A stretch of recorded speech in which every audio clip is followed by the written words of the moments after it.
Happy Wednesday, y'all. Some drama today. Today we're going to talk about Chris Paul. He was surprisingly let go from the Clippers, like literally a legend sent home in the middle of the night. We're going to talk about whose fault it may be. And I want to talk a little bit more about Ja Morant. I believe that there's one player that's not named Ja Morant that might be the reason for why we see this, I'm going to say, public kind of backlash, this lack of what we're calling growth in the player. I don't think it's Ja Morant's fault, but I do blame it on another player. So go ahead and like and subscribe to the channel. This is 2MW Sports, and yeah, let's start. So the first thing we're going to talk about is Chris Paul.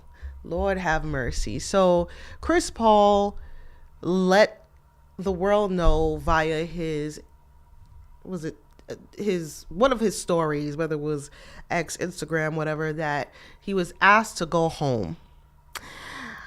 Immediately, not just the NBA world, but the fandom, all the fans of Chris Paul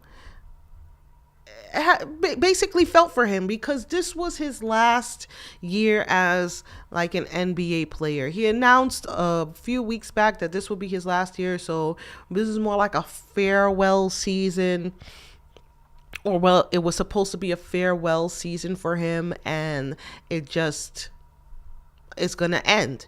And this is where it pretty much all started. I remember as an early Oklahoma City Thunder fan, like I used to hate when we played the Clippers because of Chris Paul and his leadership on the team. And it was just something for the young Oklahoma City Thunder not to be able to get over.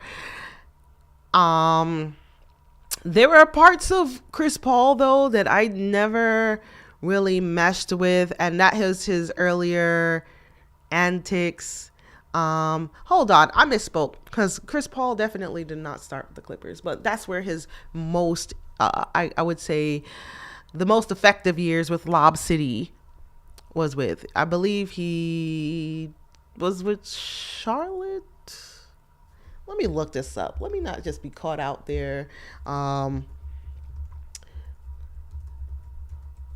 me just bring up Basketball Reference and just make sure I give the credit where it's due and I correctly state where he played. Okay, yeah, NOLA, he was definitely in New Orleans, and then he went to the Clippers.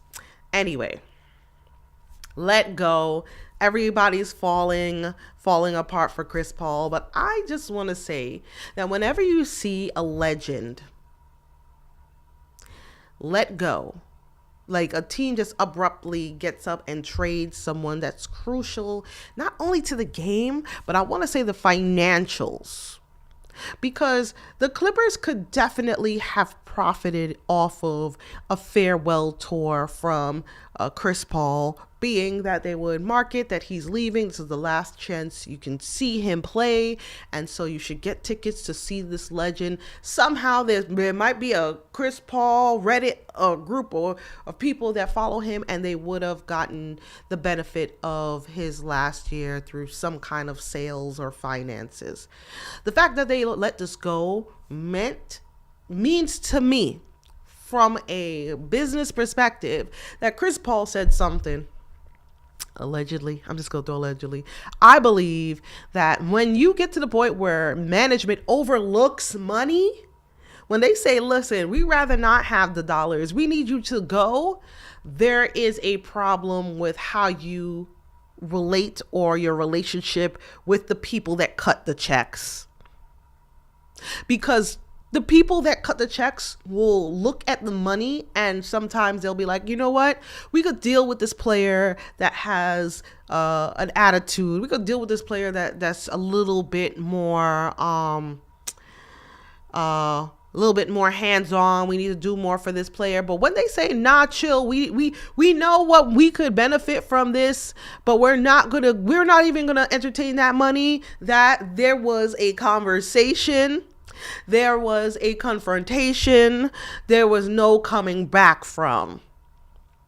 So let's take a look of at an article that may have evidence of this. Again, it's all speculation because it's all early, but it's looking like there was some kind of confrontation that Chris Paul had with management. So I'm going to go to this article and let me see if I could make this a little bit more visual for you.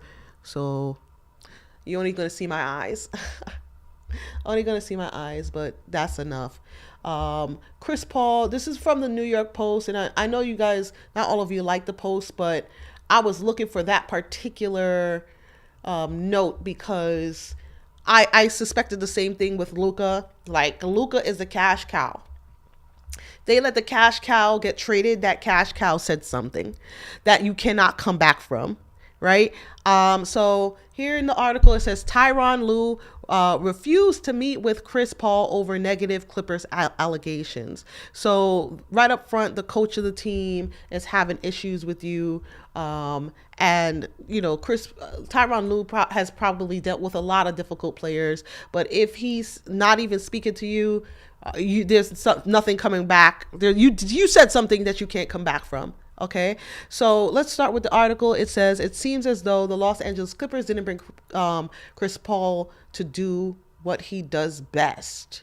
I don't know what that means. But in the wake of Paul's shocking split from the Clippers early Wednesday morning, reports have indicated that the veteran point guard fell out of favor with the team brass due to his vocal leadership. So right there, and then that article basically, that line confirms that you can assume that there's something that went down with the people that cut the checks, because having him here, having him there is worth more financially to the Clippers than having him not there.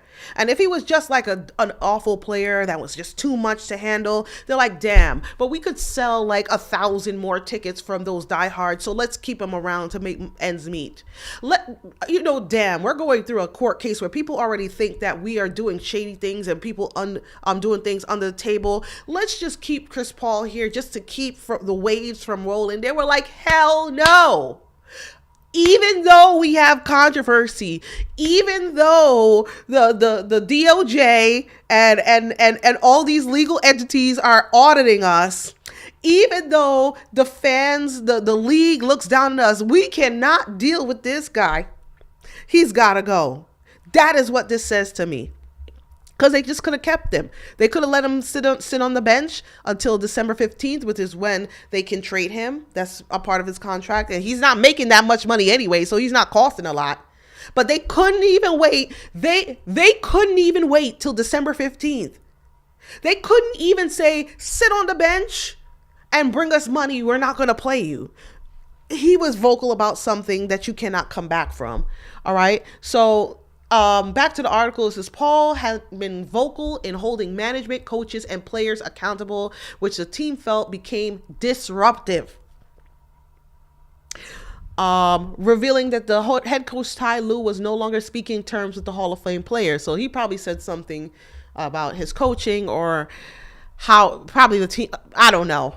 Right now I'm just guessing. But if the coach ain't want to even deal with you, and coaches deal with difficult people, you is the difficult person. It said the 40-year-old Paul, often regarded as one of the most respected veterans and voices in the league, returned to LA on a one-year deal ahead of 2025-2026. So Lou Williams, who was teammates with Paul during his 6th season run with the Clippers, said that Paul's criticism of the front office became the straw that broke the camel's back and led to the stunning dismissal. He said that in his video. Go ahead and follow FanDuel for that video. It was very interesting. But Now here's an important part. Here's an important part that I want you guys to actually look closely to, right? Because this is something that not only is in a basketball situation, but it affects you in business. When you know that there's no coming back from you for at your job, this is what happens. All right. So the next line is that Lou, all right. So Lou, basically your manager, refused to meet with him. President of basketball operations Louis Frank traveled to Atlanta to deliver the news of parting ways, which Paul received at 3 a.m. So the coach does not want to even talk to you. But the line before that, Paul attempted to meet with Lou a few weeks ago to discuss allegations of being a negative presence on the team and salvage the relationship. Lou refused to meet with him. So look, this has been going on from the beginning, because we only just hit December. League started at the end of October, mid-October. So from the beginning, from the very onset, there was a problem. So much so that the coach don't want to speak to you. Now, even if it's Tyronn Lue and Tyronn Lue is saying, I don't want to speak to Chris Paul. Tyronn Lue is not high enough on the totem pole for the people that cut the checks to say we care about how even Tyronn Lue feels, right? They wouldn't just ignore Tyronn Lue. They'd be like, just deal with it, because Chris Paul can bring you money. The fact that they at that level, and I'm not saying they respected Tyronn Lue and what was happening with Tyronn Lue. I'm saying they only make moves when you affect them. When you come out your mouth and you talk about them, that's when you see things move. Some of you that are into MW sports, y'all know I was going hands on telling y'all people, as much as y'all hate Nico, this Luka thing ain't about Nico. Because when the people that cut the checks look at the Excel spreadsheet, and they see how much money is coming in, which these owners, they know that if you want to claim that they didn't know basketball when it came to Luka, they know spreadsheets. They know where the money's coming and can predict how much more money could come with that. When they okay something, ignoring the amount of money that could come and benefit the team and benefit their pockets from it, you know you said something.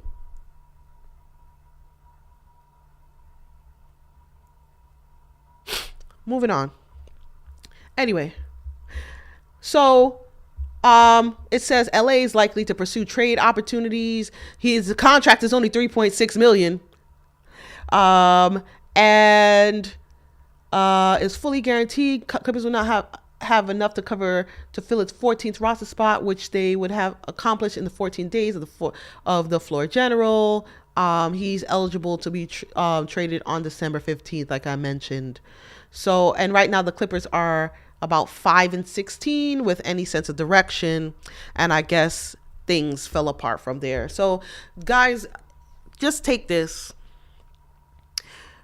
Chris Paul is a legend in this league. We'll always remember Chris Paul for his impact in all those memorable games. I know I'll remember every time he beat the Thunder, or we beat them. Like, those games you cannot, they're etched in my memory. He is a legend. But even legends make mistakes, and even legends do things that you cannot come back from.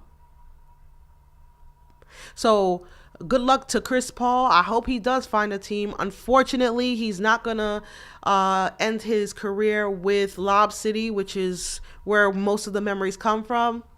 Hornets, maybe. I don't know. But one thing I don't want, y'all, I've been seeing the things where y'all say he should go back to Oklahoma City because Chris Paul was crucial in Oklahoma City getting a team. When they displaced the Hornets because of Katrina to Oklahoma, the hospitality that Oklahoma showed the Hornets was why the NBA decided they were ready for a team. And Chris Paul was playing at the time. So Chris Paul is formerly Oklahoma City. I'll take that. I'll take Oklahoma City. I'll take that. But please don't send him back. Please do not send him back. What we got going in Oklahoma is going great. We do not need the veteran leadership of Chris Paul. I am so sorry. He needs to go somewhere else. I wish him luck. Good luck, Chris Paul. The next thing I want to end with is Ja Morant. So this recently was Ja Morant on the bench for Memphis, and you know, anything Ja Morant is a big deal. People are going after him and saying he needs to grow up.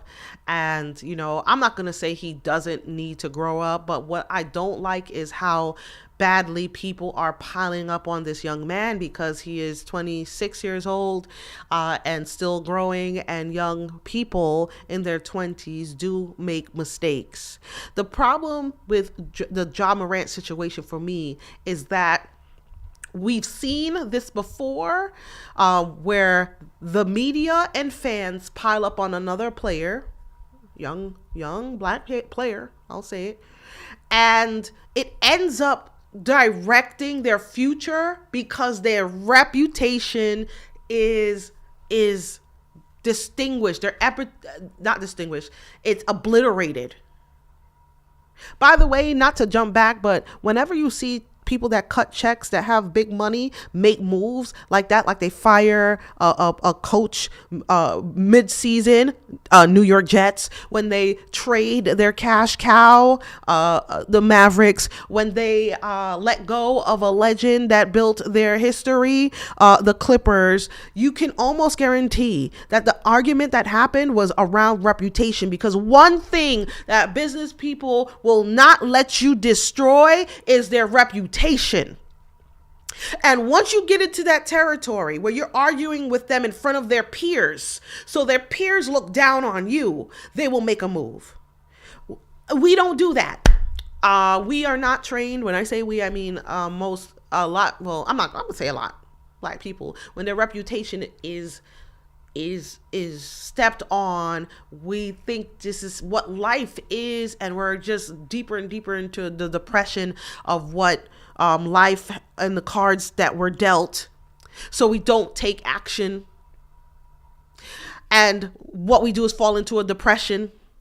So there's this thing I have right here, and they say, "Oh, Ja Morant's on the on the bench with a ski mask. Ha ha ha ha ha. Ja Morant has a ski mask on. Why does Ja Morant like ski masks?" Well, I'm gonna go out on a limb.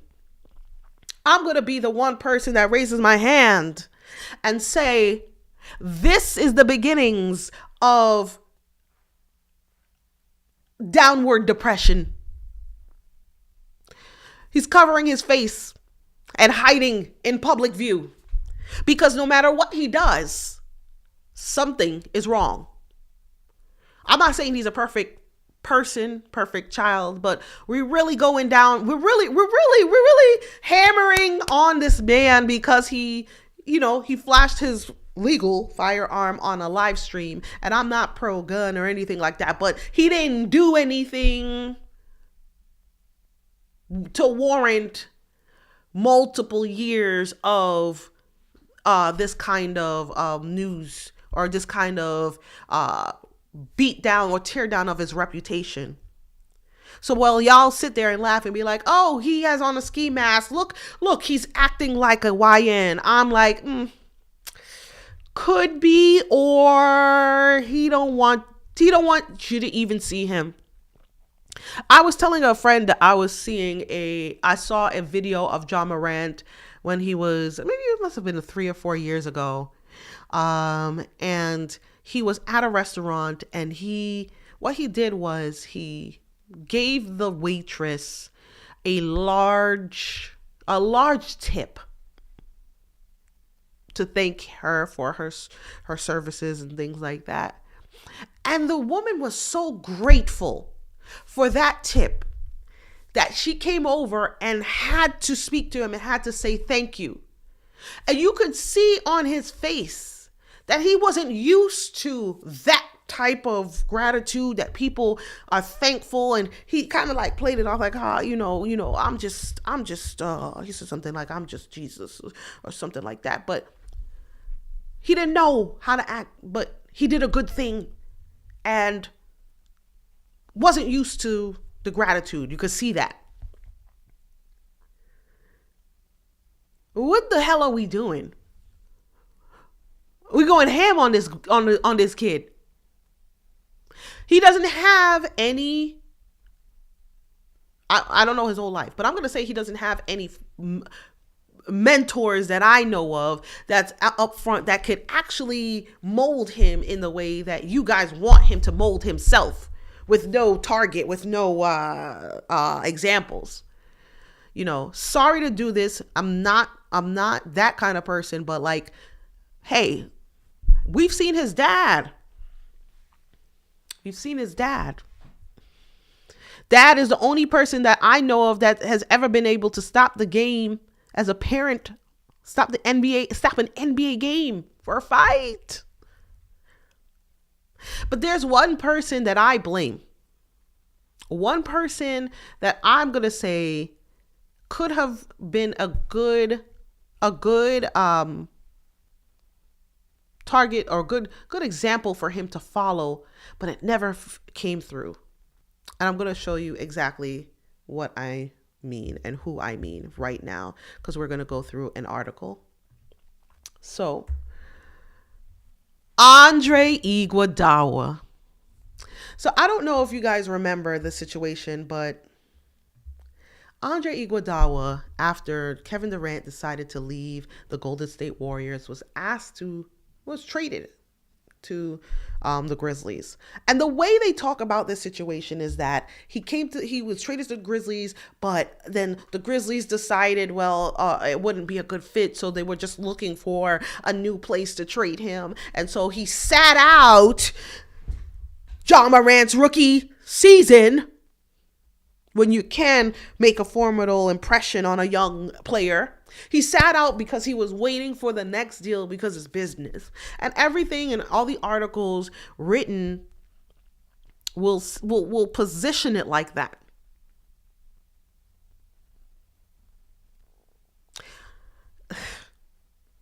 So the team just traded for him just because, they just wanted to move him. Yeah. Okay. No, he actually did not want to play for the Grizzlies because he wanted to be used for his talents. There's a part in that people don't understand, that sometimes your talents isn't just the game. Andre Iguodala thought that at the time his talents and his contribution to the NBA was basketball. So when the Grizzlies ask him to come to Memphis and he finds out they don't plan to play him that much, or he doesn't fit in the offense where he's a key component like he was in Golden State, Andre Iguodala and the Grizzlies decide mutually that it wasn't a fit. Andre Iguodala could not transition to becoming a Udonis Haslem. He wanted to play. He wanted to still play the basketball. And that's a part of people's life that they don't really acknowledge, the transition from when you're not the worker bee. You're not the person working, but you're the person guiding. And because that happened, I don't think Ja Morant ever got a player or played with a player that had the poise and leadership, the experience of an Andre Iguodala to mold him into what he should be. So right now we're just asking too much. He's gonna have to grow slow. Let me just go through a few lines because I've been on a little bit longer than I wanted to, but here, and I hope you can see this, Andre Iguodala says, when we talked before about managing different, he's talking about his business ventures. So I want to get to the part where he says, okay, so here's the part where it says he signed a 3-year deal with Golden State in 2017 and knew that his future was tied to Kevin Durant. Kevin Durant leaves in 2019-2020 season, which is Ja Morant's rookie season. And then he is traded. It says the first round picks from Grizzly, Memphis, blah, blah, blah, albeit one who preferred to play out his final seasons with a team that wanted him for his talents.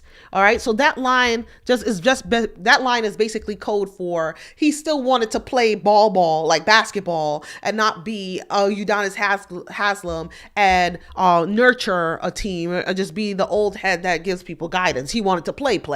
Right. So as training camp approached, the prospect deal before the season grew more and more remote.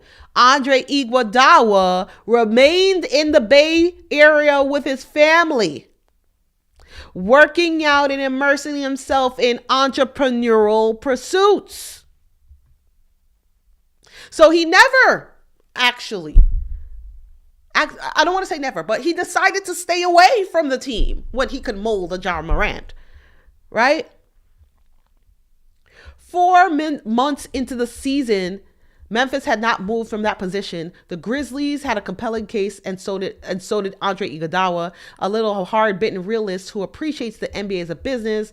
Iguodala did not begrudge the Grizzlies for being opportunistic, but there comes a point as a player when being an asset milked for every last ounce of value runs its course.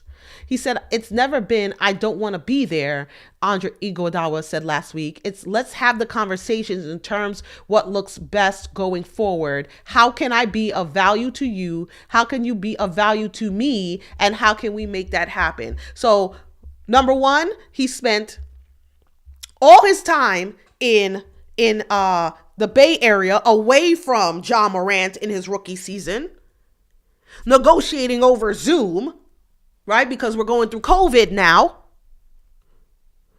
So we can't even connect. And never makes it to Memphis.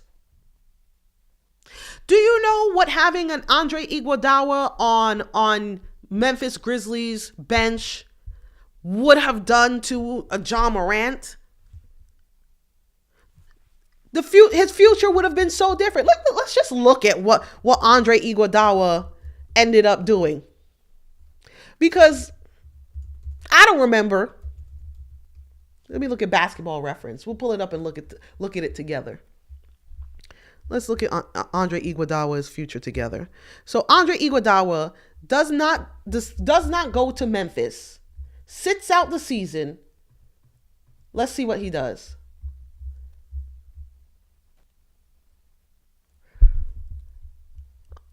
All right, so 2020, 2022, this is the season. He ends up Miami, 4.6 points per game. 4.4 points per game. 4 points per game. 2.1. I'm so sorry. I am so sorry. Let me try to bring this a little bit closer, because I'm just trying to piece this together. So you want to tell me, sorry for the ads, that you sat out Memphis for 4.4, 4.6, 4.0, 2 points per game? Now, listen, I'm not one of those people that say you need to be scoring buckets to contribute. But what are we really saying? He played 21 games for his first year in Miami. 63 games the second. That's when he averaged 4.4. No.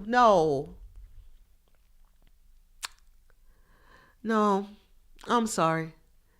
But guys, I'm going to end it there. Andre Iguodala is who I say is the reason, or the player that could have molded Ja Morant, but the opportunity never came. Anyway, I want to thank y'all for watching. Sorry this went a little bit long, but tune in tomorrow or Friday, and I'll have more sports stream. All right, peace.